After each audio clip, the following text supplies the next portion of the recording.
Selamat berjumpa kembali saudara-saudari yang mengasihi Tuhan Yesus. Yang dikasihi Tuhan Yesus, saat ini saya akan melanjutkan dari 1 Petrus pasal yang kedua mulai dengan ayat yang ke-11. Ayat yang ke-18 maksud saya ya. 1 Petrus pasal yang kedua ayat ke-18. Biarlah saya berdoa terlebih dahulu. Bapa di surga, biarlah hamba juga terus diajar untuk mengucap syukur tiap hari. Dengan hamba juga boleh mengucap syukur tiap hari, setiap orang Kristen boleh mengucap syukur tiap hari. Kami juga boleh berharap agar Engkau juga yang boleh berkuasa atas hari ini. Penuhi kami Tuhan, anak-anak-Mu dengan Roh Kudus-Mu.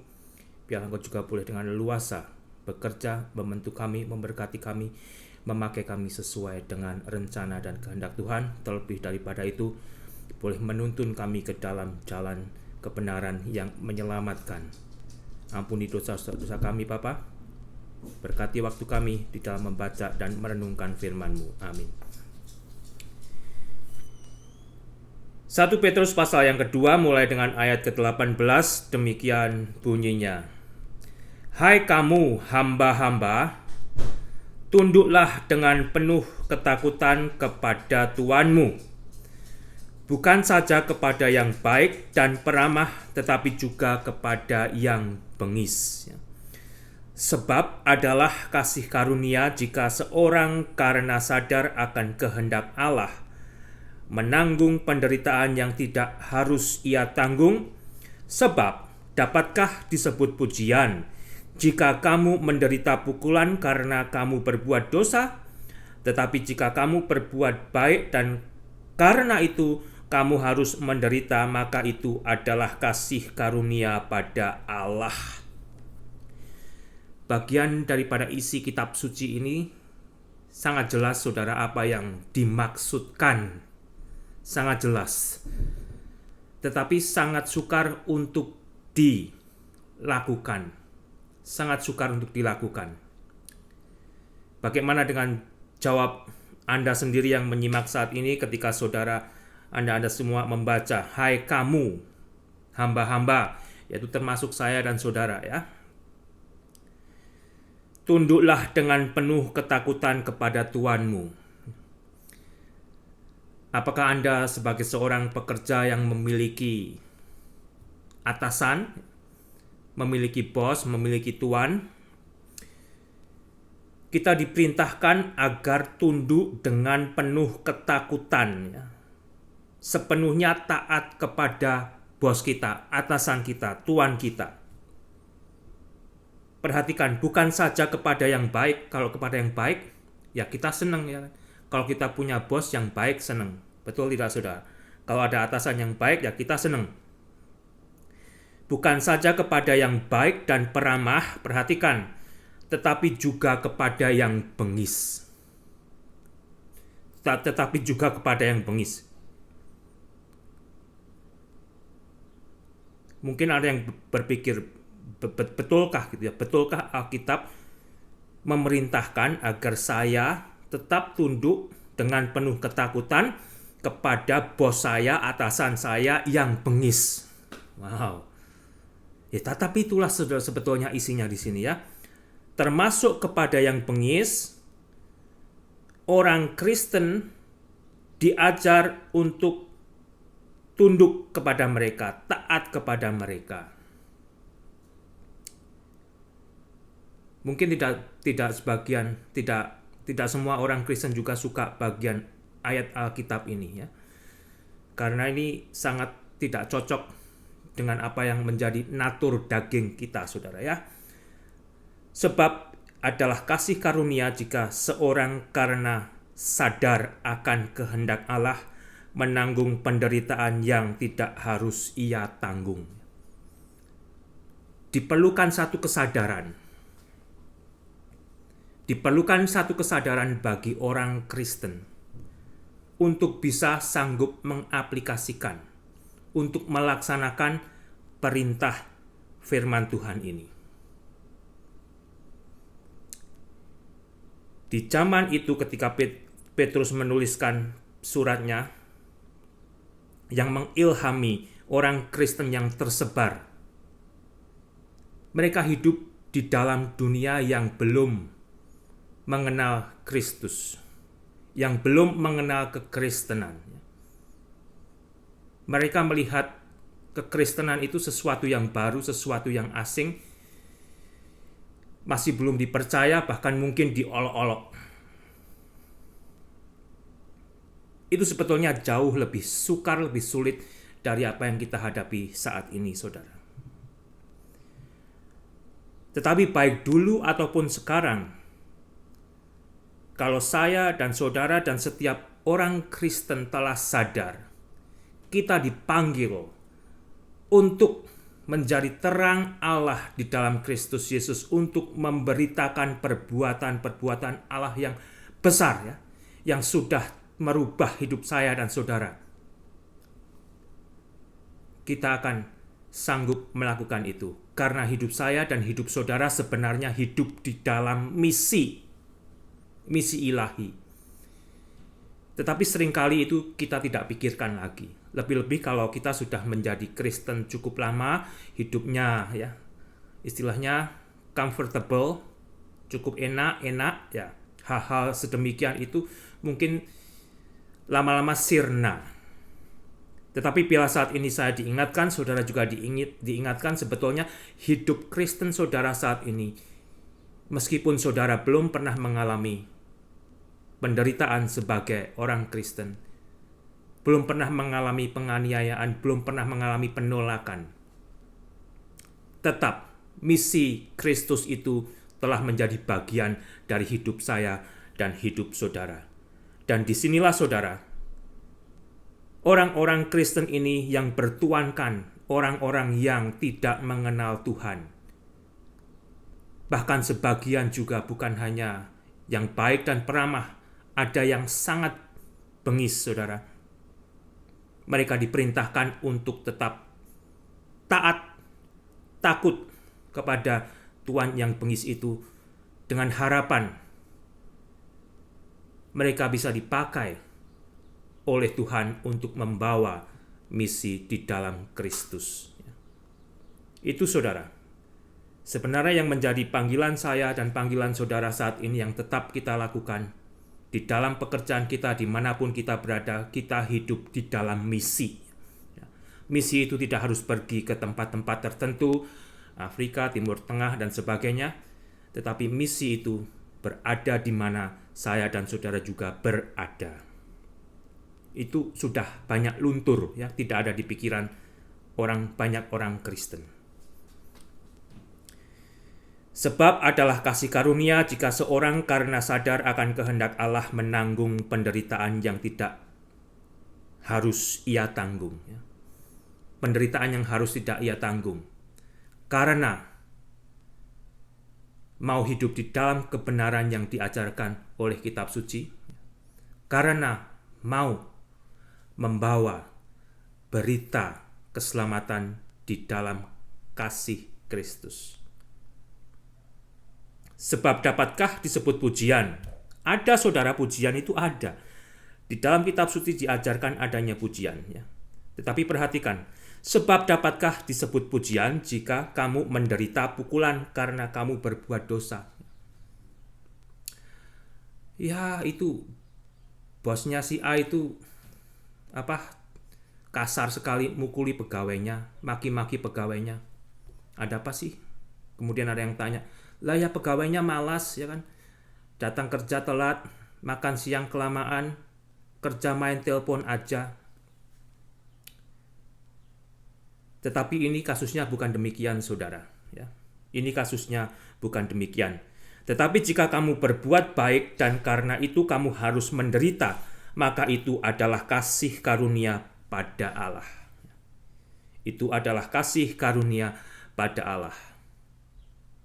Saya dan saudara dan mereka yang mengambil bagian misi Allah untuk memberitakan kasih Kristus, untuk melihat Yesus yang hidup dalam diri orang-orang Kristen tersebut, ya, yang dimusuhi, yang pokoknya mendapat perlakuan yang tidak baik dari atasannya. Itu adalah kesempatan untuk menyaksikan Yesus yang hidup. bagaimana Yesus menghadapi perlakuan yang demikian, itu cerminannya nanti melalui kehidupan saya dan saudara yang dipanggil untuk menyaksikan itu semua. Satu bagian yang tidak gampang, tidak disukai oleh banyak orang, tetapi adalah pengajaran yang diajarkan oleh kitab suci. Perhatikan 21, sebab untuk itulah kamu dipanggil, ya. Sebab untuk itulah kamu dipanggil, karena Kristus pun telah menderita untuk kamu dan telah meninggalkan teladan bagimu, supaya kamu mengikuti jejaknya. Ketika kita mengeluh karena atasan kita, karena kita mengeluh karena apa yang kita terima dari pekerjaan kita, agar saya dan saudara juga kembali mengingat apa yang sudah dicontohkan Kristus. Sebab untuk itulah kamu dipanggil, karena Kristus pun telah menderita untuk kamu. Dan justru penderitaan Kristus itu untuk saya dan saudara. Penderitaan Kristus itu untuk saya dan saudara, agar saya dan saudara juga boleh mendapat penebusan dosa. Kristus dianiaya, Kristus disiksa, Kristus disalibkan, diolok-olok dan sebagainya. Itu karena saya dan saudara, karena manusia yang berdosa. Dan disitulah saya dan saudara kembali diajar oleh Alkitab untuk mengarahkan segala yang ada menghadapi tantangan hidup ini, menghadapi kesulitan hidup ini, menghadapi perlakuan yang tidak baik, ya, yang tidak pantas, yang sangat menyakitkan. Kita diajar untuk melihat apa yang sudah dilakukan Kristus bagi kita sendiri, supaya kamu mengikuti jejaknya. Supaya kamu mengikuti jejaknya. Ayat 22, ia tidak berbuat dosa. Yesus tidak berbuat dosa dan tipu tidak ada dalam mulutnya. Tidak ada dalam mulut Yesus, ya. Jadi Yesus tidak membalas perbuatan jahat mereka. Yesus tidak mencaci maki, ya. Cacing, gajah, jerapah dan segalanya tidak ada, saudara.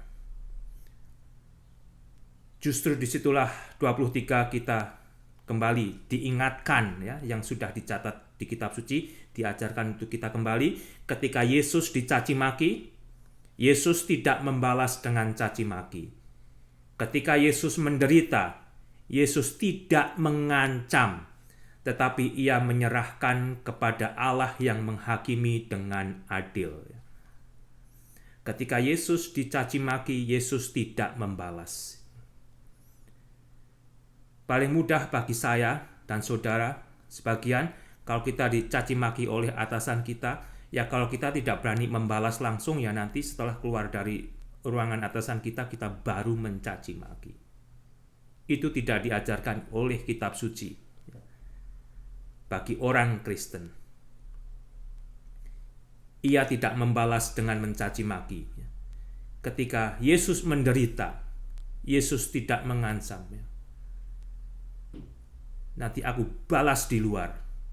Jangan kira aku tidak punya kelompok geng, ya, untuk melawan kamu. Tidak demikian, saudara. Tidak demikian.